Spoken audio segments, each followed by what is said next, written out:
মদিনাতুল মুনাওয়ারা থেকে একটু 10-15 মিনিট হাইটে গেলে উহুদের পাহাড়ের আগে খন্দকের ওই গর্ত।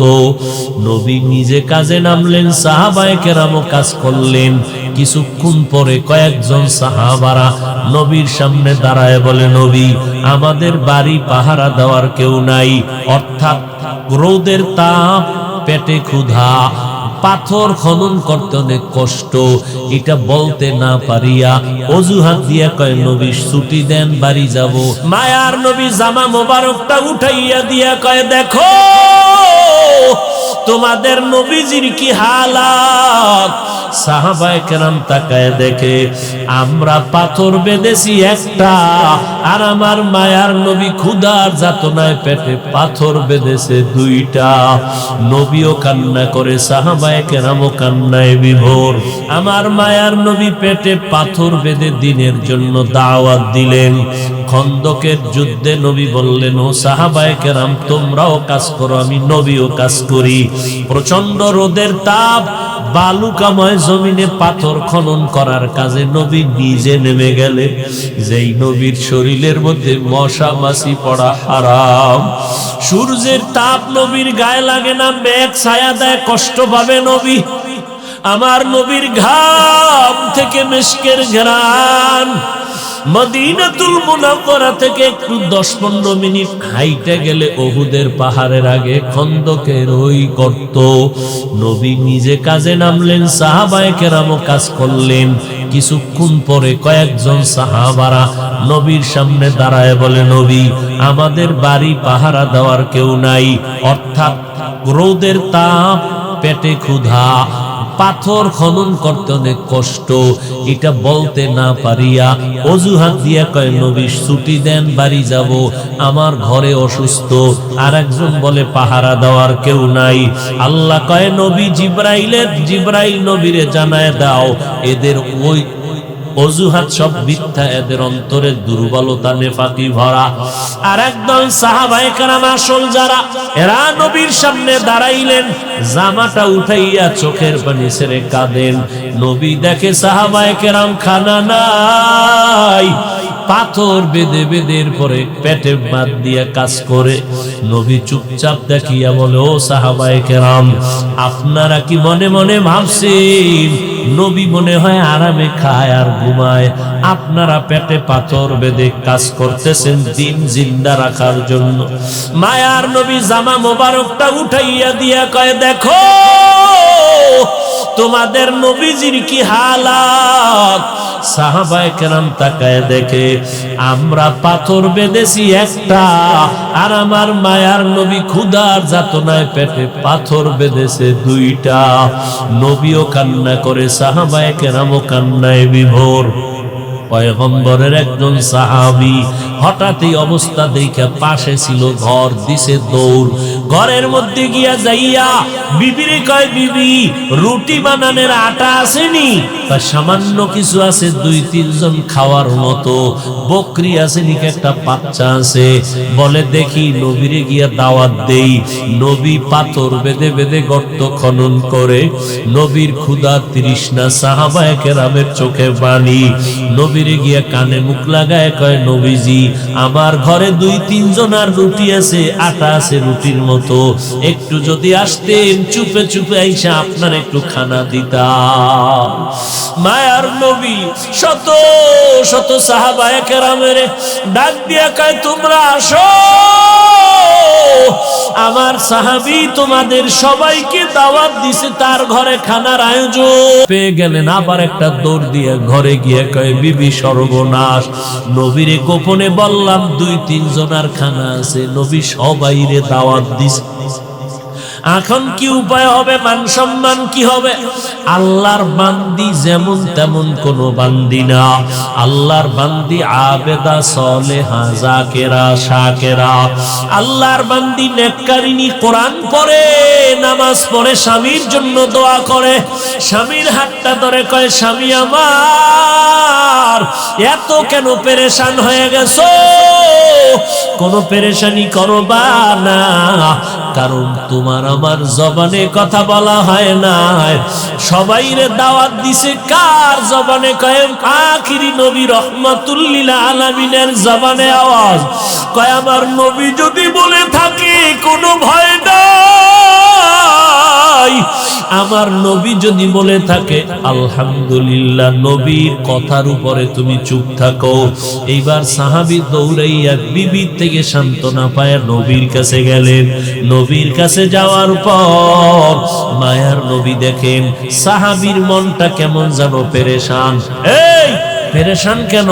সবাইরে দাওয়াত দিছে এই জন্য, কোনো টেনশন নাই, জলদি করে ঘরের মধ্যে যাও, তোমার বিবেরে গিয়া বলবা রুটি বানাইয়া যেই পাত্রে রাখবে, গোশত পাকাইয়া যেই পাত্রে রাখবে, ঢাকনা দিয়া রাখবা, ঢাকনাটা উঠাইতে নিষেধ করবা।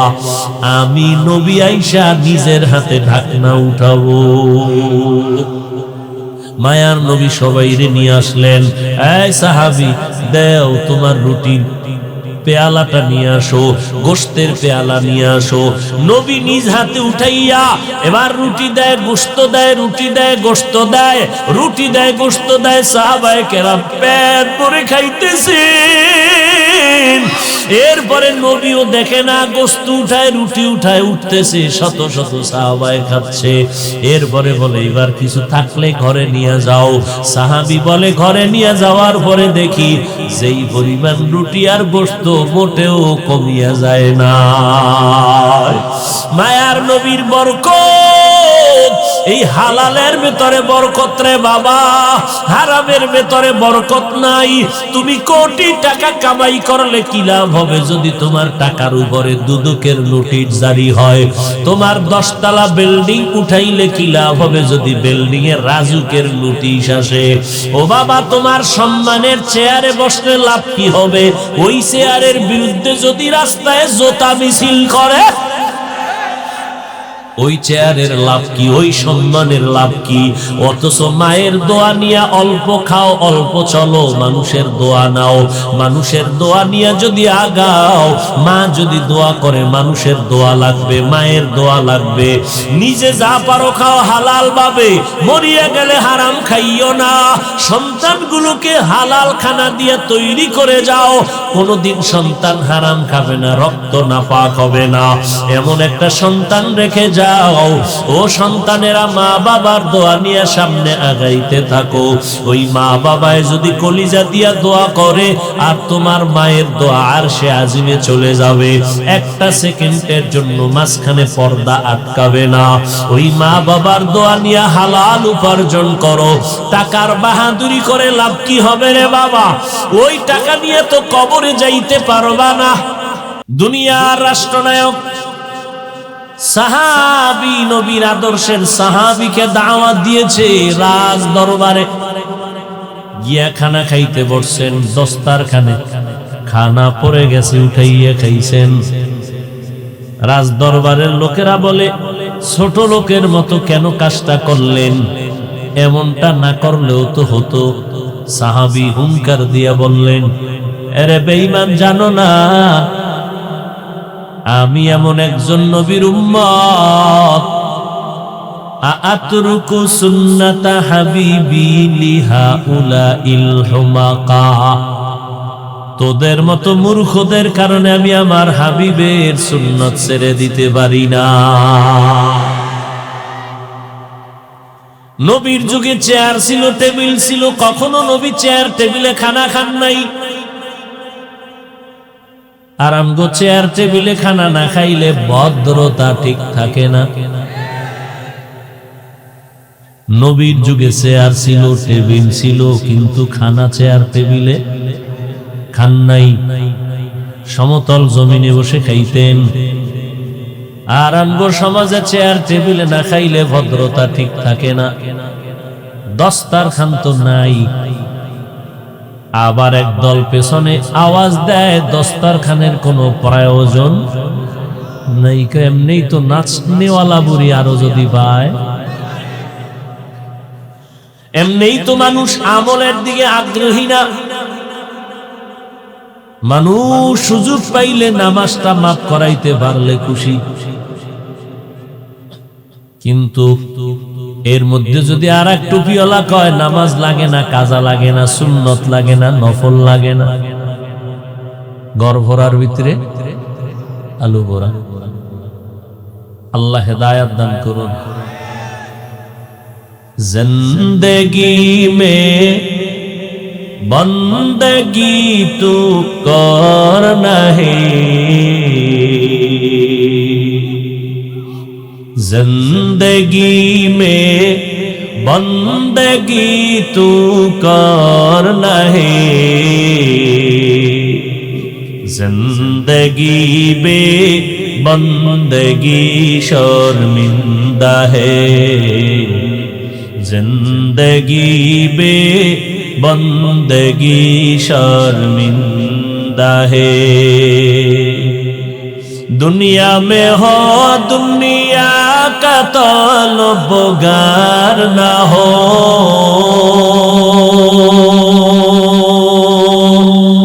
बाजार से गुजर हो खरीदार ना हो,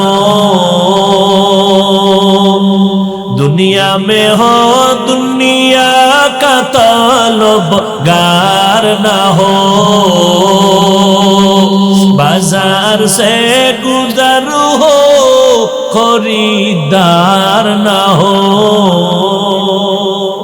ये दुनिया एक मिसल कागज फूल है, ये दुनिया एक मिसल कागज फूल है, जिंदगी में बंदगी तू करना है, जिंदगी में बंदगी शर्मिंदा है, जिंदगी में बंदगी शर्मिंदा है, जिंदगी में बंदगी कुन बंदगी, बंदगी पे जिंदगी शर्मिंदगी। এরে নবীর আশিক উম্মতের দল, আল্লাহ বলেন আমি ইবাদতের জন্য মানুষ বানিয়েছি, আমার ইবাদতে জীবনটা কাটাও। তুমি আমার গোলামি করবা, দুনিয়া তোমার গোলামি করবে। দুনিয়া তোমারে খুঁজবে, তুমি আল্লাহরে খুঁজবা। টাকার পেছনে কেন দৌড়াও? তুমি আল্লাহকে খুঁজো। টাকা তোমাকে খুঁজবে, বাড়ি তোমাকে খুঁজবে, ক্ষমতার চেয়ার তোমারে খুঁজবে, তুমি কেন ক্ষমতার চেয়ার খুঁজো?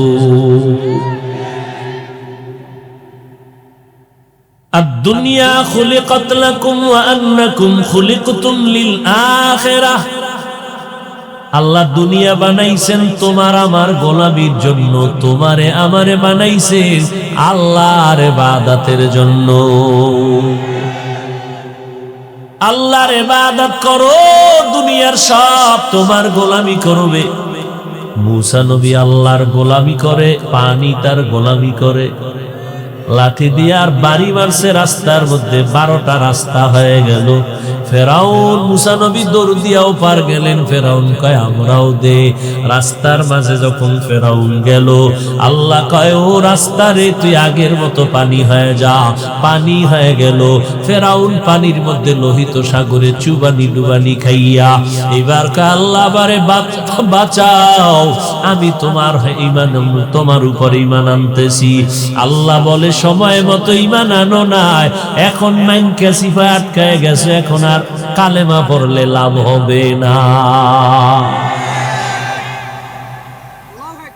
ওই ফেরাউনের লাশ এখনো আল্লাহ রেখে দিছেন। বেঈমানেরা দেখ কয় টাকার বাহাদুর হয়েছো।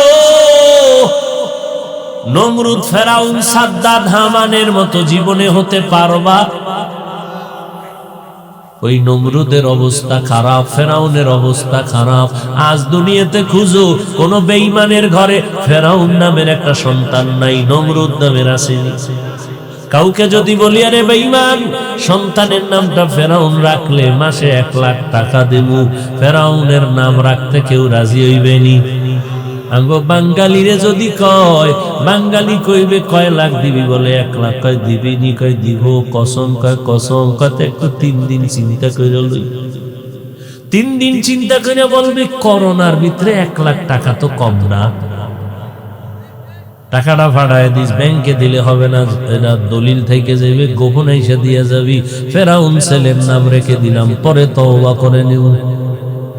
এর নাম বাঙালি, এর নাম আল্লাহ হেদায়াত দান করেন। আর যেই নাম রাখছে দেখি ফেরাউনের থেকে কম নেই। হ্যাঁ, সন্তানের নাম হৃদয়, বুলেট, বিদ্যুৎ, আলো, কি আরো কত কিছু। আল্লাহ হেদায়াত দান করেন। সন্তানের নাম নদী, মেয়ের নাম নদী, পোলার নাম সাগর, আছে না নাই? ছেলে অসুস্থ, হুজুরের ডাকছে দোয়া করে দাও। হুজুর 3 পেট খাইয়ে এবার কয় মোনাজাতটা দিব, ছেলের নাম বলো, কয় সাগর। হুজুর মোনাজাতে আকুডান ধরছিল, 8টা ফালায়া দিছে দৌড়। কেউ হুজুর কয় খবর তার ওই নাম আর কবি না, তোর বাত দরকার ফিরাইয়া নে। কয় কেমনি নিমু, কয় বাথরুমে ঢুকা। তারপরও তোর এই সাগর নামের দোয়া হবে না, কারণ এই সাগরে আমার 3 বার বাড়ি ভেঙে আমারে ফকিন্নি বানাইছে। এই সাগরে 3 বার বাড়ি ভেঙে আমার ফকির বানাই দিছে। ওই সাগরের জন্য আবার দোয়া, আল্লাহ ওটার জন্য তাড়াতাড়ি ধ্বংস করে। সন্তানের নাম নাম রাখছে বিপদ। একজনে ডাক দিছে বিপদ, 3 জনের দৌড়, কি কাজে বিপদ। সন্তানের নাম বিপদ, এটা মুসলমানের নাম। সন্তান এখন মাকে মা বলে ডাকে না, স্টাইল করে, স্টাইল। আব্বাকে আব্বা বলে ডাকে না। ওরে মা ডাকে যে কত মজা, আব্বা ডাকে কত মজা, এইটা বুঝানো যাবে না রে বাবা। এখন সব মডেলিং হয়ে গেছে। এক এলাকার মানুষ মাদ্রাসার প্রিন্সিপালের সামনে এসে সালাম দিছে স্টাইল করে, আসসালামু আলাইকুম। হুজুর কেমন আছেন? হুজুর বলেন শুকুর। আলহামদুলিল্লাহ। কয় শুকুর বললেন কেন? শুকুর বলবেন। কয় কপাল আমারটাও খারাপ, তোরটাও খারাপ, আমি যে শুকুর বলবো? আমার সিনের নকটা তুই সালামে লয়ে গেছে, আমার শুকুর বলা ছাড়া উপায় কি? স্টাইল। আল্লাহ হেদায়াত দান করুন। মা ডাকে যে কত মজা, ওই একটা ডাকে এত দাম। তুমি যদি স্বর্ণের মহল বানায় দাও আর মাকে যদি মা বলে ডাক না দাও, মা রাজি হয় না, খুশি হয় না। সন্তান যদি অভিমান করে মা কয়ে ডাক না দেয়, মায়ের কলিজা ব্যথায় ভরে যায়। ঘুম নাই, খানা নাই। কি ব্যাপার বিবি, কেন খানা খাও না, ঘুমাও না, কাঁদো? বলে সন্তান আমারে মা বলে ডাক দেয় না। এই সন্তান আমার সাথে রাগ করেছে। বলে সন্তান একদিন বুঝে আসবে, আর রাগ করবে না। বলে ও স্বামী আমার, সন্তানের একটা মা ডাকে এত মজা পাই, ওই ডাকে আমার মনে হয় জানো আমার সব বেদনায় যেই পরিমাণ কষ্ট পেয়েছিলাম, আজকে আমি সব কষ্ট ভুলে গেলাম একটা মা ডাকের কারণে। মা কথাটি কত যে মধুর, করো খেদমত মা বাবার, করো খেদমত মা বাবা। বুঝে সে মা কি জিনিস,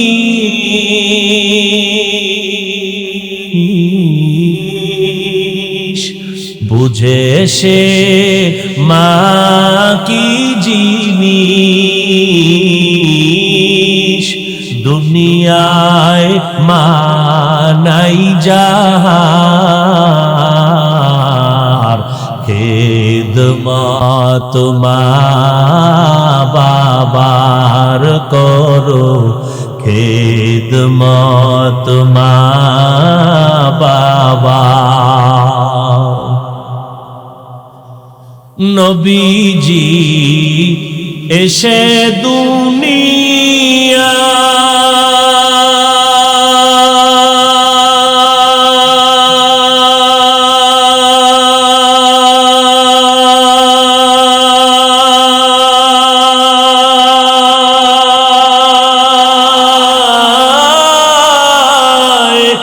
বাবাকে দেখিতে না পায়, 6 বছর কালে হারায় নবীজি মা তাহার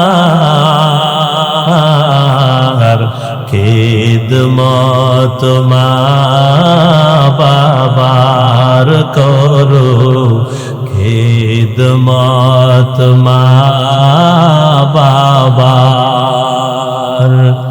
মা কথাটি কত যে মধুর করো, খেদমত মা বাবার করো, খেদমত মা বাবার। মায়ার নবী মায়ের এত পাগল, আমার নবী আব্বা বলে ডাকতে পারেন নাই, মায়ের আদরও পেলেন না। আম্মা জান আমেনা বলেন, আমার সন্তানের জন্য এত মোহাব্বত, কারণ আমার সন্তান দুনিয়াতে যখন আসছে আমি দেখলাম একটা নূরের আলো দেখা যায়। নূরের আলোটার এত পাওয়ার, নূরের আলোতে বাসরা এলাকা পর্যন্ত, বহু দূরের রাজপ্রাসাদ পর্যন্ত আলোকিত হয়ে গেল। আমার অন্ধকার ঘরটা আলোকিত হয়ে গেল। ওই মোহাম্মদ আমার কত আদরের, ওই মোহাম্মদ একদিন বিকাল বেলা মাঠে গেল ঘুরতে, আমি সন্ধ্যাবেলা তালাশ করি মোহাম্মদের দেখি না, কোথায় গেল আমার সন্তান। লোকদের দেখি সব বাচ্চাগুলো কোলে নিয়ে ঘরে যায়, দেখছুনি আমার সন্তান মুহাম্মদের? বলে মুহাম্মদের ভালো করে চিনি না, তবে রাস্তার কিনারে একটা বাচ্চা দেখলাম আব্বা আব্বা বলে চোখের পানি ছেড়ে কান্না করে। মা আমেনা দৌড়াইয়া গিয়া কয়, আয় বাবা কোলে আয়। মায়ার নবী মায়ের গলা জড়ায় কয়, মা বলো আমার বাবাই কই? সব সন্তানের দেখলাম বাবাই কোলে নিয়ে আদর দিয়া ঘরে গেল। আমার কপাল কি হবে জানি না, বাবারে দেখলাম না, বাবার কোলে উঠতে পারলাম না। মা আমেনা বলে, সন্তান তুমি দুনিয়াতে আসার আগে তোমার বাবা ব্যবসা করতে গিয়া দুনিয়া থেকে বিদায় হয়ে গেছে, আর আসে নাই। মায়ার নবী কাঁদেন, ও মা চলো, আমার বাবার কবর কই? আমার বাবার কবরের কিনারায় দাঁড়ায় আমি একটু মোহব্বতে সালাম জানাবো। দাদা আব্দুল মুত্তালিবের অনুমতি নিয়ে মা আমেনা আমার মায়ার নবীর নিয়ে রওয়ানা বাবার কবর দেখার জন্য। উম্মে আয়মান সাথে কবরের কিনারায় গিয়া ঘোড়ার পিঠে রওয়ানা। মা ডেকে বলে, দেখ ওই গাছের নিচে তোমার বাবার কবর। মায়ার নবী লাফ দিয়া বললেন, কান্না শুরু করলেন। আমার বাবারে আমি বাবা বলে ডাকতে পারলাম না। বিদায় বেলা হঠাৎ মাঝে পথাসিয়া মা আমেনার পেটে ব্যথা শুরু হয়ে গেল। জমিনে গড়াগড়ি খায় আর কায়, উম্মে আয়মান দাসী আমার বাবার একটু আমার বুকের সাথে লাগায় দাও। আর নবীরে ডেকে বলে, বাবা মায়ের চেহারা ভালো করে দেখ, মনে হয় যেন আর জীবনে মায়ের ডাক শুনবে না, তোমারে আর আব্বু বলে ডাকবে না। এরে এলাকার মুসলমানেরা, আজকে তোমরা বাড়ি ঘর সারিয়া মা বাপ সারিয়া শহরের মধ্যে বাসা ভাড়া নিয়ে থাকো। অনেকের গ্রামে মা বাবা কষ্ট করে জীবন কাটায়, ঢাকা আসতে চায় না, শহরের এই যানজট পছন্দ করে না, আবহাওয়া সহ্য করে না, গ্রামে থাকে। আবার অনেক সন্তান মা বাবার খোঁজ খবর পর্যন্ত নাও না। ওরে তুই জানো না রে বাবা, মেহমান আসে, মা নিজে রান্না করে মেহমান রে গোশত দিয়া খানা দেয়, মা গোশত খায় না, সন্তান আমার কিনারায় নাই। এমন একটা রাত নাই, দিন নাই যে মা তোমাকে আমাকে টেলিফোন করে না, বাবা তুমি কই, কখন খানা খেয়েছো, কখন ঘুমিয়েছো, ও বাবা তোমার খবর না নিলে আমার কলিজা ঠান্ডা হয় না। তোমার বিপদের খবর পাইলে মায়ের ঘুম নাই। ওই মা বাবার দোয়া ছাড়া জীবন সফল হবে না রে ও সন্তানেরা। ওই মা বাবার দোয়া ছাড়া তুমি পরীক্ষায় ভালো নাম্বার অর্জন করতে পারো নাই। ওই মা বাবার চোখের পানির কারণে আজকে আমি চেয়ারে বসছি, তুমি মাওলানা, তুমি মুফতি, তুমি আজ চেয়ারম্যান, তুমি মেম্বার। ওই মা বাবার দোয়ার কারণে তুমি টাকার মালিক, বাড়ি গাড়ির মালিক। ওই নবীর আদর্শের সুন্নত কোথায়? তোমার মা বাবার দোয়া নিয়ে তাড়াতাড়ি আগাও। এত বয়ানের পরেও কেন তুমি টুপি পরো না, দাড়ি রাখো না, নামাজ পড়ো না, পর্দা করো না, হালাল খাও না?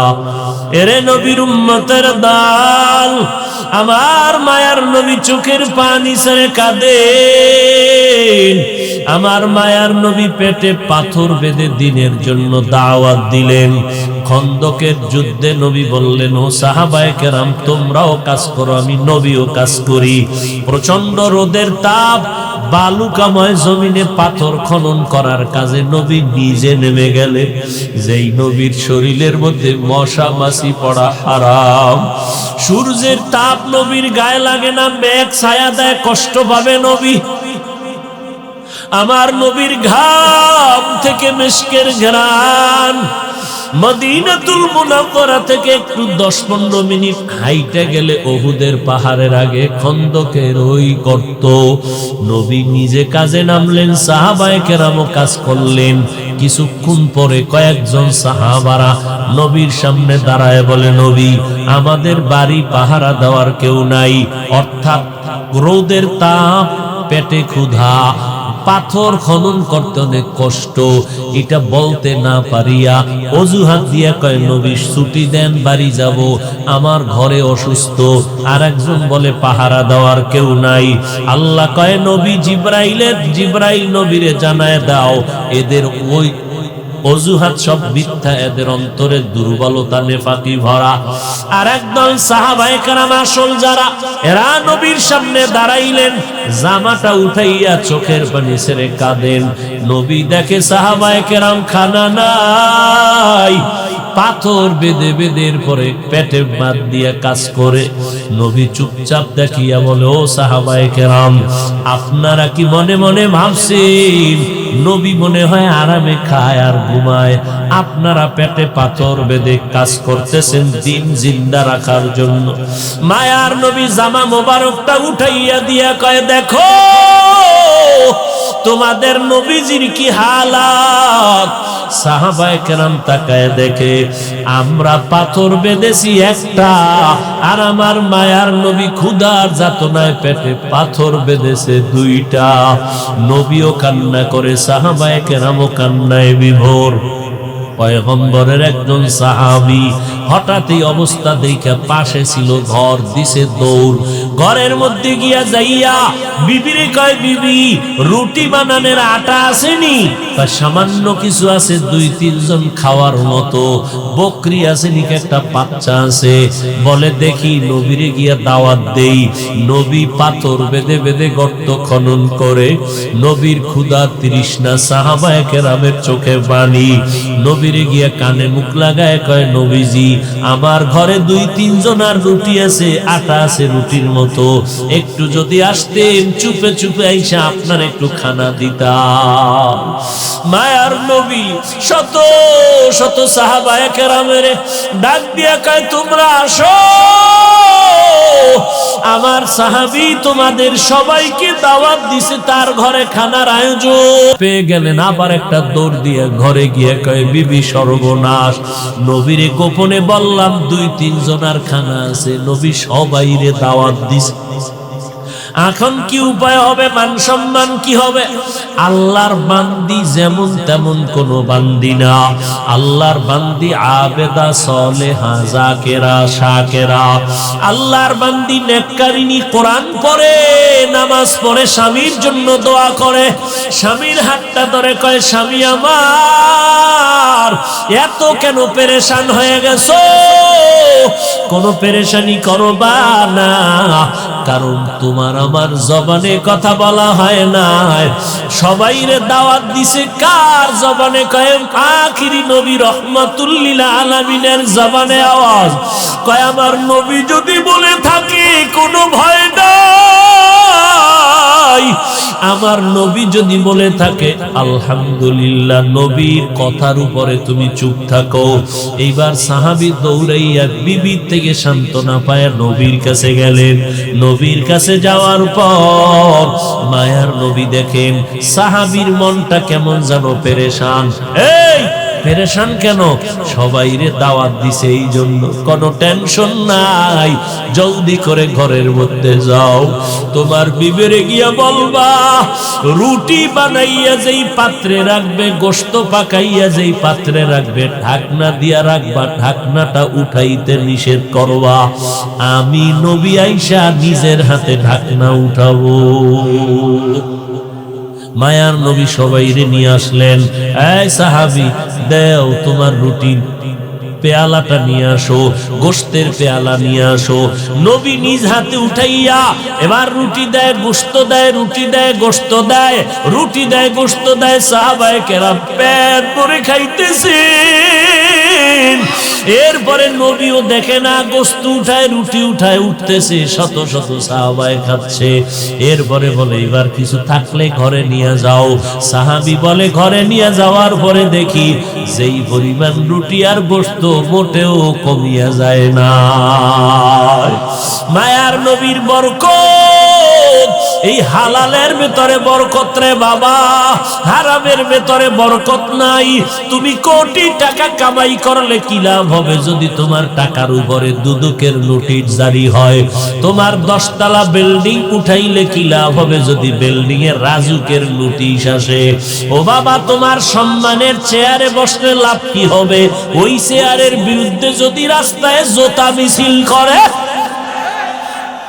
ওই চেয়ারের লাভ কি? ওই সম্মানের লাভ কি? অথচ মায়ের দোয়া নিয়ে অল্প খাও, অল্প চলো, মানুষের দোয়া নাও, মানুষের দোয়া নিয়ে যদি আগাও, মা যদি দোয়া করে মানুষের দোয়া লাগবে, মায়ের দোয়া লাগবে।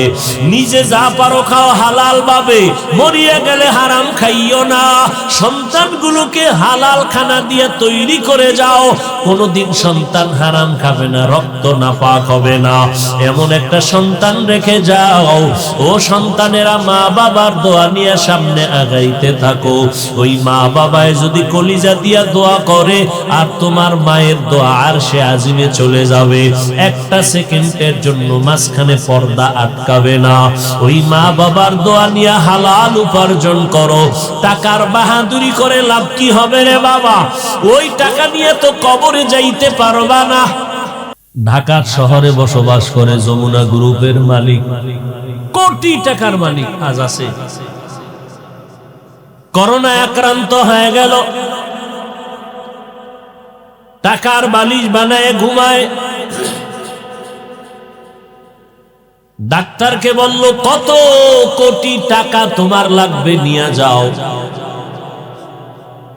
স্পেশাল ফ্লাইটে সিঙ্গাপুরে নাও,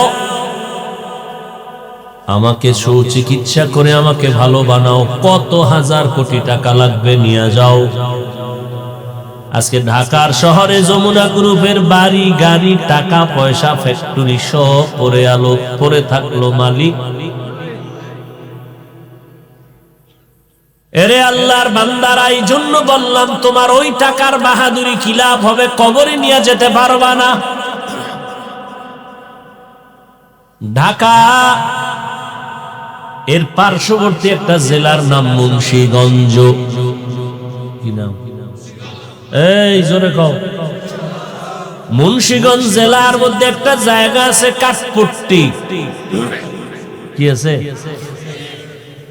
কাঠপট্টি এলাকার একটা ঘটনা।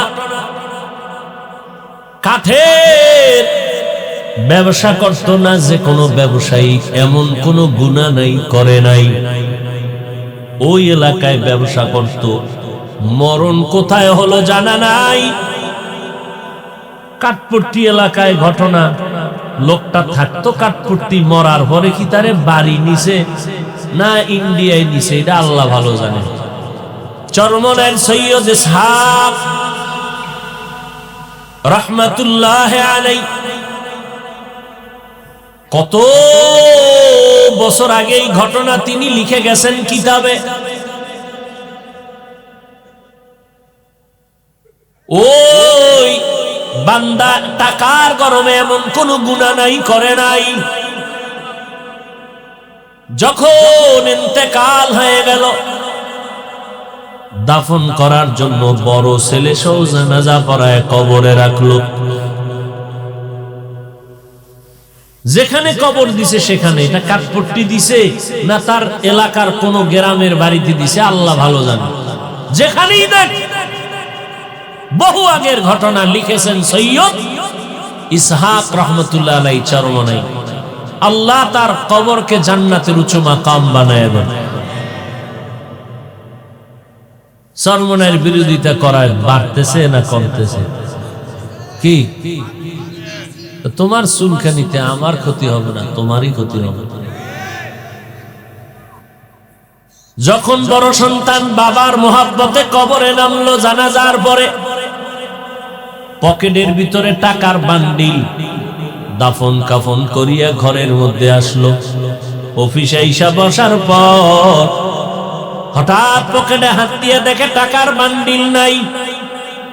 কই? সন্দেহ, আমি কবরে নামছি, ওখানে বোধহয় পড়ে গেল। এত বড় টাকার বান্ডিল ফালায় দিয়ে লাভ কি? কবরে তো কোনো নাস্তা লাগবে না। ফিরিস্তাদের যে ভিড়া, নাস্তা খাওয়ার টাইম করে শুকনো রুটির বাড়ি। সন্তান কয় টাকা ফালায় দিয়ে লাভ কি, চলো কবর খনন করে টাকাটা নিয়ে আসি। মাটি দিয়ে আসছে, এখন আর হাতিয়ার লাগবে না, হাত দিয়ে মাটি সরান যায়। লোকজন নিয়ে চলে গেল কবরের কিনারায়, গিয়া এক সাইডের থেকে মাটি সরাইয়া কবরে নামবে টাকার বান্ডিল উঠানোর জন্য। আল্লাহর ওলি কিতাবে লেখেন, যখন কবরের একটা অংশ মাটি ফাঁকা করিয়া হঠাৎ করে নজর করে দেখে কবরের ভিতরে ধোঁয়ায় ভরা, দেখিয়া সবাই চিৎকার করে, কেউ বেউস, কেউ দৌড় দিল। আলেমদের ডাকলো, ওলামায়ে কেরাম আইসা দোয়া করার পরে ধোঁয়াটা কমে গেল। নজর দিয়া তাকায় দেখে ওই বাবার জিহ্বাটা নাভি পর্যন্ত নামানো। কবরের ভেতরে বিকট আওয়াজ। এ দেখা মাত্রই কোন রকম মাটি দিয়ে সবাই পালায় গেল। আমার আল্লাহ পারে, কারো কবরের 2-3 সেকেন্ডের মধ্যে আযাব শুরু হয়, আবার কারো লাশ সাদা কাফন সহ 30 বছর পরেও তাজা পাওয়া যায়। এই মওদুদি সাহেবের মুরিদেরা, এরা বলে মুন্সিগঞ্জ এমন কোন কাঠপট্টি এলাকায় ঘটনা ঘটে নাই। দেখতে নারী, চলন বাঁকা, বিরোধিতা করা তো লাগবে, মাকসাদ বিরোধিতা করা। তিল পাইলেই তাল বানানো,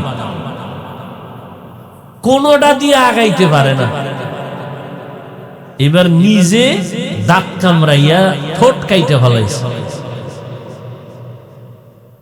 ঘুম নষ্ট।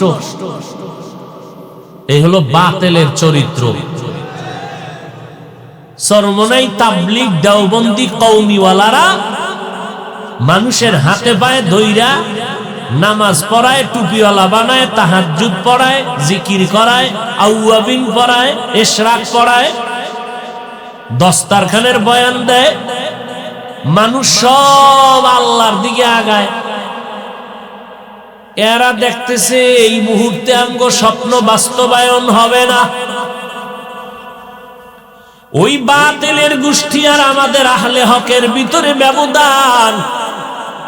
এরাও কালেমার কথা বলে, মদিনার গান গায়, আমরাও গাই। ব্যবধানটা কি? এরা যেটাকে মাধ্যম বানাইছি, আমরা বানাইছি সেটা উদ্দেশ্য, আর আমরা যেটারে মাধ্যম বানাইছি তারা বানাইছে সেটাকে উদ্দেশ্য। বুঝেননি? আমাদের উদ্দেশ্য ইসলাম, আমাদের উদ্দেশ্য মাধ্যম হলো ক্ষমতায় যদি যাওয়া যায় ভিন্ন কথা, না গেল আমার আসে যায় না, ইসলামের ক্ষতি হতে দিব না। আর বাতিলের মাকসাদ উদ্দেশ্য হলো ক্ষমতার চেয়ার দখল কর, মাধ্যম হলো ইসলাম। ইসলাম ব্যবহার করতে গিয়া থাকুক না থাকুক ক্ষমতার চেয়ার ছাড়া যাবে না। এই জন্যই নারীরে নিয়া ইফতারি খাইতেও কোনো কষ্ট লাগে না। কালকে ওখানে, আজকে সেখানে, যেখানে সেখানে স্বার্থ আছে দৌড়ায়। দৌড়াইতে পারবি আজীবন, খোদার কসম। এই জমিনে যতদিন দেওবন্দীদের আলো জ্বলবে ততদিন বাতিলের স্বপ্ন পূরণ হতে দেয়া হবে না। এই বাতিলের গোষ্ঠী টঙ্গী গেলে তোমার পোড়ায়। এখন দেখ বাধা দিয়ে কয়জনারে ফিরাইছো, যাও না টঙ্গী। ইতিহাস পাও ফালানোর জায়গা নাই, কালকে মাত্র শুরু। যেই বাতি আমার আল্লাহ জ্বালায় দিবে ওই বাতি কেউ নিভাতে পারবে না। এরে দেওবন্দীদের বাতি জ্বালাইছে মুহাম্মদ আমার মায়ার নবী, ওই বাতি নিভানোর ক্ষমতা নাই। এজন্য আমরা ক্ষমতা পাই না পাই, চেয়ারম্যান হোক না হোক, এমপি হোক না হোক, আল্লাহর নবীর আদর্শ বন্ধ করা যাবে না, নামাজ ছাড়া যাবে না। আর এরা কয় নামাজ যায় যাক, ক্ষমতার চেয়ার ছাড়া যাবে না। ব্যবধান আছে না নাই? আমরা যেটা বানাইছি টার্গেট, ওরা ওটারে বানাইছে মাধ্যম। অর্থাৎ আমগো টার্গেট ইসলাম, মাধ্যম ক্ষমতা। ওরা কয় না আমগো টার্গেট ক্ষমতা, মাধ্যম হলো ইসলাম। ইসলামের 12টা বাজাইয়াও যদি ক্ষমতায় যাওয়া লাগে যাব, কারণ আমরা আল্লাহর মদিনার নবীর ইসলাম চাই না, আমরা মওদুদি সাহেবের ইসলাম চাই। আল্লাহ হেদায়েত দান করুন। ভাইরা আমার, মাওলানা সাহেব বলে কালেমা বন্ধ করো, কুফরি। মাওলানা বলতেছেন কয়েকদিন আগে কোরআনে ভেজাল। মাওলানা বলে নবীরা ভুল করেছেন। দেওবন্দি কোন মাওলানা বলে নাই কোরআনে জাল আছে। দেওবন্দি কোন মাওলানা বলে নাই কালেমা কুফরি। দেওবন্দি কোন মাওলানা বলে নাই নবীরা অপরাধী।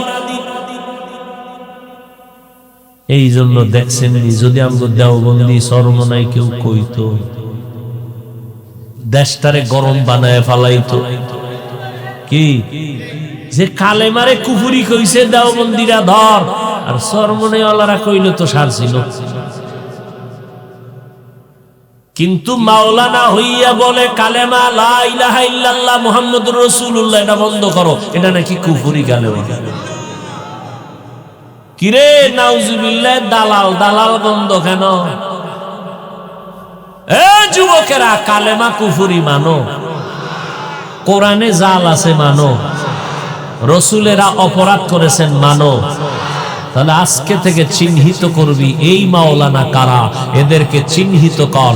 এদের সাথে সালাম নাই, কালাম নাই, এদের পেছনে নামাজ পড়লে শুদ্ধভাবে হবে না। এরা ইসলামের ব্যানারওয়ালা ভণ্ড। তোমার যদি কলিজায় কষ্ট লাগে, তুমিও ভণ্ড। অতএব আল্লাহর মহব্বতে মদিনার নবীর আদর্শের মালা গলায় লাগাও, আল্লাহর গোলামি করো। আহলে হক ওলামাদের বয়ান শুনো, দিলটা নরম করো। আহলে হক ওলামাদের বয়ান শুনলে কান্না আসবে। আহলে হক ওলামাদের বয়ানে মানুষের আমল ভালো হবে। আহলে হক ওলামায়ে কেরামের কাছে বসলে আখিরাতের কথা মনে হবে।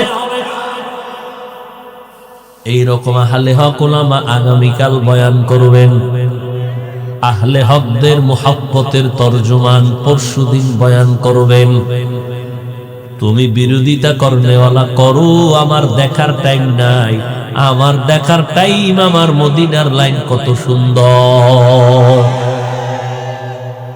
কত কোটিপতি, দাড়ি ছিল না, নামাজ ছিল না, এখন নামাজ ছাড়ে না, বেপরদায় চলে না। RAB, army, police, BDR, OC, DC 5 বেলার নামাজি আছে না নাই? বড় বড় ডাকাত আজকে নামাজ পড়ে, স্কুলে করে, কলেজে পড়ে, নামাজ ছাড়ে না, নাই? তাবলীগ, দেওবন্দি, কওমি, চরমনাই, উজানি, আহলে হক, পীর মাশায়েখ, বাহাদুরপুর, নানুপুর সহ এই আহলে হকদের অবদান। কথা ঠিক না?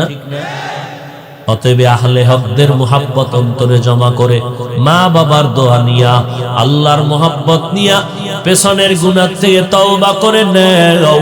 ও আব্বা জানেরা, আম্মা জানেরা, তওবা করেন। নেককার সন্তান দুনিয়াতে রেখে যাবেন।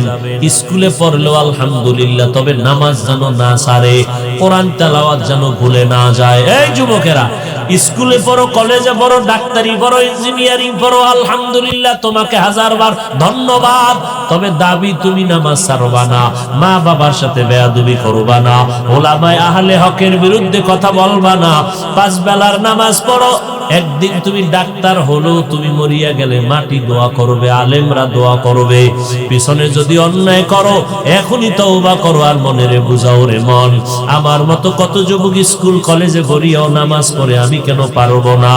আজকে থেকেই তওবা, জীবন যাবে আর নামাজ ছাড়বো না, বেপরদায় চলবো না, মা বাবারে কষ্ট দিব না, নবীর সুন্নাত ছাড়বো না, ওলামায়ে আহলে হকের পরামর্শ নিয়ে চলবো।